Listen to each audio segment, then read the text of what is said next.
பொதுவாக நடிகர்களுக்கு இந்த 100வது படம் வந்து ரொம்ப ரிஸ்காக இருக்கும்.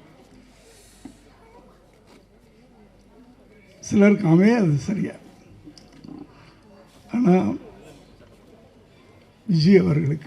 விஜயகாந்த் அவர்களுக்கு இது ஒரு மிகப்பெரிய வெற்றி படமாக அமைஞ்சது. அதாவது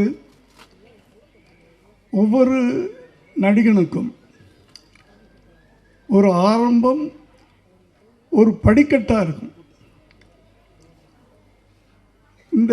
இந்த படம் வந்து அடுத்த கட்டத்துக்கு அவர் தூக்கிட்டு போகும், இந்த படம் அடுத்த கட்டத்துக்கு தூக்கிட்டு போகும். அப்படி அமைஞ்சது தான் முதல்ல சட்டபுரட்டரை, அப்புறம் சாட்சி அவரை நிலைநிறுத்திச்சு. அதுக்கு பிறகு வந்த இயக்குனர்களில் சில படங்கள் அடுத்த கட்டத்துக்கு அப்படியே தூக்கிட்டு போச்சு. இந்த படத்தில் தான் கேப்டன் அப்படின்னு இன்னைக்கு வரைக்கும் அவர் பேரே மாறி போச்சு. அது இந்த படத்து மூலமாக தான். ஜென்ரலாக நான் வந்து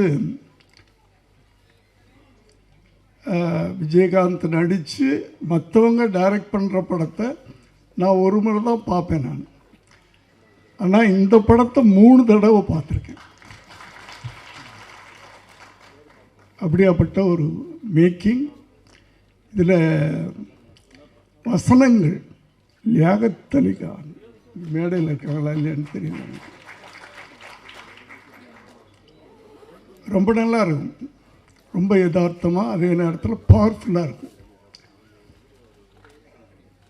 அடுத்து பாடல்கள் எடுத்துக்கிட்டிங்கன்னா அத்தனை பாடல்களும் விட்டு சார் இந்த படத்தில். அப்படி கமர்ஷியலான ஒரு படத்தை அதான் இயக்குனர்கள் ஒரு நடிகரை தூக்கிட்டே போவாங்க நல்ல இயக்குனர்கள் கிடைக்கும்போது. அப்படி விஜயகாந்த் கிடைத்த ஒரு நல்ல பெரிய ஒரு மறக்க முடியாத இயக்குனர்கள் ஒருத்தர் செல்வமணி சார்.